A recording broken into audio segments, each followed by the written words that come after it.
Allahu Akbar, Allahu Akbar, Allahu Akbar, Allahu Akbar. Assalamualaikum warahmatullahi wabarakatuh. InsyaAllah untuk hari ini bersama lagi dengan Muklimah Anis dari Sekolah Kebangsaan Kiduro, dan kita akan sambung lagi pendidikan Islam untuk tahun 5, tetapi di bawah bidang akidah, iaitu kita akan mempelajari nama Allah Al-Malik. Jadi objektif pembelajaran kita untuk hari ini adalah murid akan dapat menyebut pengertian nama Allah Al-Malik dengan betul. Yang kedua, menerangkan bukti nama Allah Al-Malik dengan jelas. Dan yang ketiga, merumuskan kepentingan beriman dengan nama Allah Al-Malik dengan tepat. Baiklah murid-murid, cuba tengok gambar yang Muklimah tunjukkan. Berdasarkan gambar tu, apa yang dapat kamu perhatikan? Muklimah pasti semua murid pernah melihat gambar ini. Okey. Berdasarkan gambar ni, kita tahu bahawasanya cakrawala tu meliputi planet-planet, meliputi seluruh bintang-bintang, termasuk juga bulan dan juga matahari. Kalau dalam sains kita belajar dan juga kamu tahu bahawasanya bumi itu mengelilingi matahari, manakala bulan pula mengelilingi bumi. Tapi pernah tak kita berfikir, semua yang bergerak, berputar, adakah mereka itu bergerak dengan sendiri, ataupun ada satu kuasa yang memerintahkan ataupun menggerakkan planet-planet tersebut? Pernah kita fikir tak? Okey. Jadi Muklimah nak semua murid menjawab persoalan ini. Siapakah pemerintah atau pentadbir alam ini yang memiliki kekayaan di langit dan bumi? Agak-agak siapa yang memerintah alam ni? Siapa yang memiliki alam yang besar ni kan? Kalau kita tengok bumi pun dah cukup besar, apatah lagi cakrawala yang sangat-sangat besar itu. Siapakah yang memiliki segala kekayaan tersebut? Siapa? Ya, betul. Sudah tentu jawapannya adalah Allah Subhanahu wa Ta'ala. Allah lah yang memiliki segala yang ada di langit dan bumi. Subhanallah, hebat kan? Betapa besar dan betapa kayanya Allah Subhanahu wa Ta'ala. Okay. Jadi untuk hari ini kita akan belajar nama Allah Al-Malik. Cuba sebut nama Allah Al-Malik. Al-Malik. Okay. Apakah itu Al-Malik? Al-Malik ni bermaksud Allah yang menguasai segala-galanya. Allah yang menguasai segala-galanya. Macam kita tahu kalau dalam negeri, yang mengetuai siapa? Raja. Ada juga kalau dalam negara Perdana Menteri. Itu kita panggil dia menguasai negara tersebut kan. Tetapi kalau dalam konteks yang lebih luas, sebenarnya semua yang ada di langit dan di bumi ini dimiliki oleh kuasa yang maha hebat, iaitu Allah Subhanahu wa Ta'ala. Al-Malik maksud dia Allah yang menguasai segala-galanya. Di dalam Al-Quran surah Al-Hadid terdapat dalil. Okey, dalil ni maksudnya bukti. Terdapat dua jenis dalil, iaitu dalil nakli dan juga dalil akli. Dalil nakli maksudnya bukti yang dapat kita lihat dan kita tahu berdasarkan Al-Quran dan juga hadis. Tetapi akli adalah bukti yang boleh kita fikirkan dengan akal yang telah Allah SWT berikan kepada kita. Di dalam surah Al-Hadid, Allah SWT berfirman, A'udzu billahi minasy syaithanir rajim.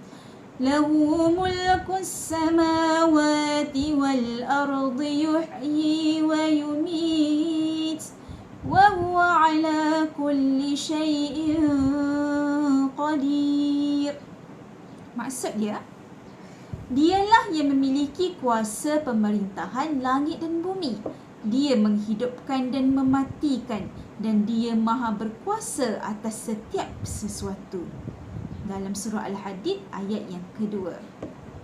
Jadi berdasarkan ayat tadi kita tahu dialah yang memiliki. Siapa dialah? Allah Subhanahu wa Ta'ala. Apa yang Allah miliki? Kuasa pemerintahan langit dan bumi. Bukan saja bumi, bukan saja negeri, tetapi langit juga. Dia menghidupkan dan mematikan. Allah lah yang memberi kehidupan kepada kita. Allah juga yang akan mematikan kita. Dan Allah itu berkuasa atas setiap sesuatu. Okey. Jadi apakah bukti nama Allah Al-Malik? Yang pertama, kita dapat lihat Allah ni mentadbir seluruh makhluk di langit dan bumi dengan sangat bijaksana. Contohnya, apa bijaksana? Contohnya, kejadian siang dan malam. Setiap hari kita dapat lihat bumi ni bertukar siang malam kan. Siapa yang mengatur perkara tersebut? Sudah tentu Allah.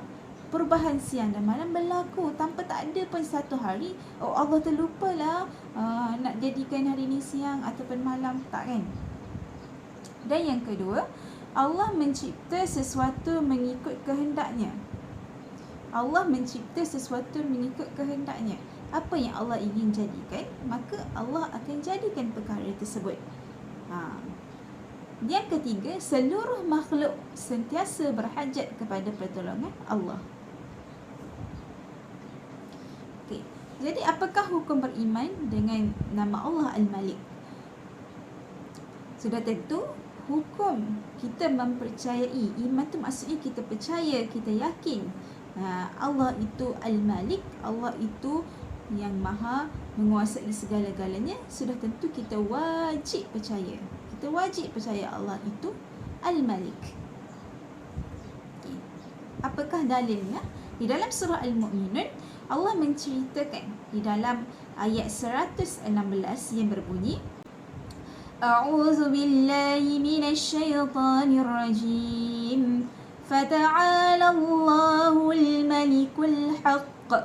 La ilaha illa huwa rabbul arshil karim. Maksudnya, maka dengan yang demikian, maha tinggilah Allah yang menguasai seluruh alam. Lagi maha benar, tiada Tuhan melainkan Dia, Tuhan yang mempunyai arasy yang mulia. Surah Al-Mu'minun ayat 116. Baiklah murid-murid, setelah kita mempelajari nama Allah Al-Malik, Muallimah hendak bertanya kepada kamu semua. Apakah kepentingan beriman dengan nama Allah Al-Malik? Kita dah tahu, kita dah belajar tentang nama Allah Al-Malik. Jadi apakah kepentingan? Penting sangat ke kita nak kena beriman dengan nama Allah Al-Malik ni? Okey, cuba lihat jawapan kawan kamu ini. Saya akan berusaha menjadi manusia yang bersyukur dan meninggalkan sifat sombong. Saya sedar walaupun mempunyai kekayaan dan kecerdikan, tetapi Allah jualah yang maha kaya dan maha bijaksana. Jadi kepentingan pertama, kita kena berusaha menjadi manusia yang bersyukur dan meninggalkan sifat sombong dalam diri kita.